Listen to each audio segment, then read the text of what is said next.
مسلمان اس وقت دنیا میں دین پیش کرتے ہیں، اور سب سے بڑا اعتراض جس طرح اسلام پہ ہوتا ہے اس طرح ہر مذہب پر، ہر دین پر ہوتا ہے کہ بھئی آپ کی دین کی تو اتنی مثال کے طور پہ اختلافات ہیں، اس میں اتنی انٹرپریٹیشن ہے، خود پیغمبر کی نسبت سے ہر گروہ ہر فریق کوئی نہ کوئی روایت لے کے کھڑا ہوا ہے۔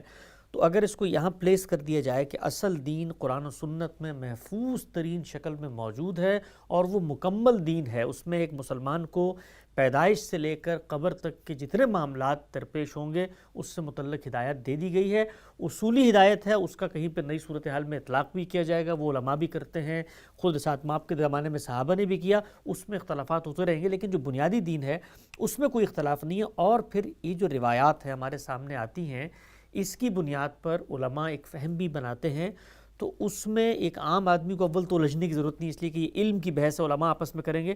دوسرا یہ کہ جو اصل دین ہے اس پر کوئی فرق واقع نہیں ہوتا اگر ان روایتوں کے اندر کوئی اس طرح کی بات بھی آ جائے جو ایک عام آدمی کے لیے قابل قبول نہیں ہوتی۔ اس میں کیا شبہ، یہ علم ہے، تو جس طریقے سے علماء اپنی بات کہتے ہیں اس کو دلیل کی بنیاد پر دیکھا جاتا ہے، اسی طرح یہاں پر بھی دیکھا جاتا ہے کہ رسالت بآب صلی اللہ علیہ وسلم کی اس کی نسبت کی کیا نوعیت ہے، اس کی تحقیق کی جاتی ہے، تو یہ علم ہے۔ یعنی گویا یوں سمجھ لیجئے کہ ایک چیز متن ہے، ایک چیز اصل ہے، اس کی فروع بیان ہوئی ہیں، متن ہے تو اس کی کوئی شرح کر دی گئی ہے، اجمال ہے تو اس کی کوئی تفصیل بیان کر دی گئی ہے۔ تو اس طریقے سے ہم باقی علوم میں بھی اسی طرح دوسروں سے استفادہ کرتے ہیں، علماء بھی یہی کام کر رہے ہیں۔ جب ایک عالم قرآن مجید کی تفسیر لکھتا ہے یا کوئی عالم آپ کے سامنے کوئی فقہی احکام کا مجموعہ مرتب کر کے رکھتا ہے تو وہ کیا کرتا ہے؟ وہ یہی خدمت انجام دیتا ہے۔ تو یہ خدمت سب سے پہلے جس ہستی نے انجام دی ہے وہ رسالت مآب صلی اللہ علیہ وسلم کی ہستی ہے۔ اب رسالت مآب صلی اللہ علیہ وسلم اللہ کے پیغمبر ہیں، تو پیغمبر کی حیثیت سے آپ کی بات فیصلہ کن ہے اس معاملے میں، البتہ اس کی تحقیق ضروری ہے۔ تو یہ دو چیزیں بالکل الگ الگ ہیں، ایک ہے دین اور اس کی وہ ہدایت جو اللہ کی طرف سے ملی ہے، ایک اس دین کا علم۔ یعنی جس طرح قرآن مجید ہے، قرآن اللہ کی کتاب ہے، وہ تو اللہ کے کلام کی حیثیت سے آ گیا، اب اس کا علم کیا ہے؟ اس کا فہم۔ یعنی قرآن کو جب ہم سمجھتے ہیں تو کیا سمجھا ہم نے، تو اس کو بیان کر دیتے ہیں، تو اس سے ایک تفسیر وجود میں آ جاتی ہے۔ تو آپ دیکھیے کہ قرآن مجید تو ایک مختصر سی کتاب ہے، 500-600 صفحے کی، تفسیریں بعض اوقات کئی مجلدات پر پھیل جاتی ہیں، اس لیے کہ اس میں لوگ اپنا فہم بیان کر رہے ہوتے ہیں۔ تو یہی معاملہ روایات کا بھی ہے۔ روایات میں بھی آپ دیکھیں کہ وہ کئی ہزار کی تعداد میں ہے، کیوں؟ اس لیے کہ وہ پیغمبر کے پورے احوال کو بیان کر رہی ہیں، جو کچھ بھی میسر آ سکے ہیں، یعنی آپ نے کام کیا کیا ہے، آپ نے بات کیا کی ہے، آپ نے کسی چیز پر عمل کس طریقے سے کیا ہے، اس کو بیان کیا جاتا ہے۔ تو لوگ ان دونوں چیزوں میں فرق نہیں کر پاتے کہ ایک کا تعلق دین کے کانٹینٹ سے ہے، وہ قرآن و سنت ہے، ایک کا تعلق اس کانٹینٹ کی شرح و وضاحت سے، اس کے اطلاق سے، اس کے اجمال کی تفصیل سے ہے۔ یہ جتنی چیزیں ہیں یہ سب علم سے متعلق ہوتی ہیں، اور یہ کام وہی کام ہے جو علماء قیامت تک کرتے رہیں گے۔ اس کی ابتدا رسالت مآب صلی اللہ علیہ وسلم نے کر دی ہے، اور آخری شکل میں وہ ہمارے پاس موجود ہے۔ ٹھیک، اچھا ہم سب آخری سوال اس موضوع سے متعلق کہ جس میں آپ نے یہاں لکھا کہ دین میں جو ہدایات بیان ہوئی ہیں رسالت صلی اللہ علیہ وسلم نے اس پہ عمل کیا ہے، تو آپ کا جو عمل کا نمونہ، علم و عمل کی روایت حدیث میں نقل ہوتی ہے، اور دین پر عمل کا جو نمونہ ہے وہی بہترین نمونہ ہے، اسی کو اسوہ حسنہ سے تعبیر کیا جاتا ہے، اور تفہیم و تبیین دین نے اصولی ہدایت دی، آپ صلی اللہ علیہ وسلم نے اس کے اطلاقات کیے ہیں یا اس کے عقلی لسانی مضمرات کو کھولا ہے۔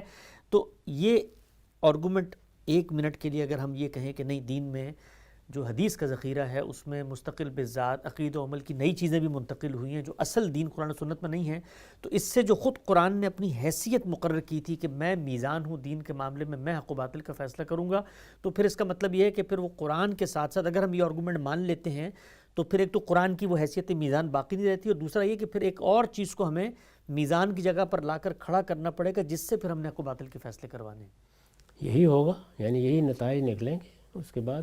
تو قرآن کی حیثیت اسی لیے پہلے واضح کر دی گئی ہے، سنت کیا ہے اس کو متعین کر دیا گیا ہے، پھر یہ بتایا گیا ہے، یہ جہاں سے آپ پڑھ رہے ہیں کہ ہمارے پاس اخبار احاد سے جو رسالت پر آپ کی ہدایت پہنچی ہے اس کی کیا نوعیت ہے۔ ٹھیک، نقطہ واضح ہو گیا۔ چند سوالات لوگوں کے بھی لے لیتے ہیں، اس کے بعد خاتمہ کرتے ہیں۔ جی ہم سے پہلا سوال۔ السلام علیکم ورحمۃ اللہ، میرا نام ابو بکر ہے، میں لاہور سے ہوں۔ غامدی صاحب سے میرا سوال یہ ہے کہ پاکستان میں آئے دن مدارس بڑھتے جا رہے ہیں، ان کے فضلہ فارغ التحصیل علماء بہت زیادہ ہو رہے ہیں، نئی نئی مذہبی جماعتوں کی بنیاد پڑ رہی ہے، یوٹیوب پر لاکھوں کی تعداد سے اسلامک اسکالرز آ رہے ہیں، لیکن پریکٹیکل لائف سے دین نکلتا جا رہا ہے۔ اس کی کیا وجوہات ہو سکتی ہیں؟ کیا اس کی پیش گوئی پہلے ہی کی جا چکی ہے کہ قیامت کے قریب ایسا واقعتاً ہوگا، یا اس صورتحال کو کس طرح بہتر بنایا جا سکتا ہے، یا اوورآل پوری دنیا میں ہی یہی صورتحال ہے؟ جی ہم سب اہتمام وہ کہتے ہیں کہ بڑے پیمانے پہ ہو رہا ہے، ایسا نہیں ہے کہ دین کی نشر و اشاعت، اس کی تفہیم، اس کو پھیلانا، اس کے لیے ہزاروں لاکھوں علماء مدارس، بلکہ تعداد و ضرورت سے زیادہ پیدا ہو رہے ہیں، لیکن عملی طور پہ سوسائٹی کا دینی التفات نظر نہیں آتا۔ اس کی وجہ کیا لگتی ہے آپ کو؟ یہ لوگ ہیں، اللہ نے ان کو پیدا کیا ہے، ان کی ایک بڑی تعداد ہمیشہ رہی ہے۔ اللہ تعالیٰ نے انسان کو ارادہ و اختیار دیا ہے، یہ فیصلہ اس نے کرنا ہے کہ وہ کس چیز کو قبول کرتا ہے۔ تو اللہ تعالیٰ نے یہ دنیا بنائی اسی اصول کے اوپر ہے، یہاں خدمت کی جائے گی، لوگوں کو دین بتایا جائے گا، پیغمبر بھی آ کے یہی کرتے ہیں۔ سوال یہ ہے کہ ان کو اس وقت تردد ہو رہا ہے جبکہ عام لوگ دین پہنچا رہے ہیں، عام لوگوں میں سے علماء پہنچا رہے ہیں۔ قرآن مجید تو بتا رہا ہے کہ جب ہم نے پیغمبر بھیجے تو ان کے گھر والے بھی ان کی بات ماننے کے لیے تیار نہیں ہوئے، تو اس وجہ سے یہ کوئی تردد کا موضوع ہی نہیں ہے۔ اصل چیز یہ ہے، مجھے اپنی فکر کرنی ہے، آپ کو اپنی فکر کرنی ہے، ان کو اپنی فکر کرنی ہے۔ ہمیں یہ دیکھنا ہے کہ ہمارا رویہ اس علم کے بارے میں کیا ہے جو پیغمبر کی وساطت سے یا پیغمبر کی نسبت سے پہنچایا جا رہا ہے۔ ٹھیک، واضح آگے بڑھاتے ہیں۔ جی میرا نام احتشام ہے اور میرا تعلق خیبر پختونخوا سے ہے۔ میرا استاد سے سوال یہ ہے کہ کیا قیامت کے دن ہمیں خدا سے سوال کرنے کا حق ہوگا؟ کیا ہم خدا سے بھی سوال کر سکتے ہیں؟ جی واضح ہے جی، ہم قیامت کے ہم سب انسان کا بڑا تجسس ہے، دنیا میں بھی جیتے ہوئے وہ یہی آرزو رکھتا ہے کہ کچھ ایسے سوالات جن کا جواب مل جائے۔ تو کیا قیامت میں، پہلے تو یہ بتائیے گا کہ قیامت میں کیا یہ ارج بھی رہے گی انسان میں، اس طرح ہمارا اسی وقت کا شعور وہی ہوگا کہ ہم اسی تجسس سے اللہ تعالیٰ سے سوالات کریں گے؟ قرآن مجید سے معلوم ہوتا ہے کہ لوگوں نے سوالات کرنے ہیں، وہ سوالات نقل ہوئے ہیں۔ قرآن نے بتایا ہے کہ لوگ وہاں اپنا یہ عذر پیش کریں گے، یہ بات پیش کریں گے، وہ فلاں معاملے میں اس طریقے سے استدلال کریں گے، تو ان کو بھی موقع ملے گا اللہ کی بارگاہ میں پہنچے۔ لیکن اصل سوال یہ ہے کہ پہلے وہاں انسان کامیاب ہوگا تو یہ جسارت کرے گا، تو ساری توجہ اس پر مرکوز کرنی چاہیے کہ ہم وہاں کامیاب ہو جائیں۔ کامیاب ہوں گے تو بشارت ملے گی، اللہ تعالیٰ کی بارگاہ میں حاضر ہوں گے، ملاقات کا موقع ملے گا، تو یہ سب حاصل ہوگا تو اس کے بعد کوئی سوال کرنے کی نوبت آئے گی۔ بالکل ٹھیک، آخری سوال بھی لے لیتے ہیں۔ جی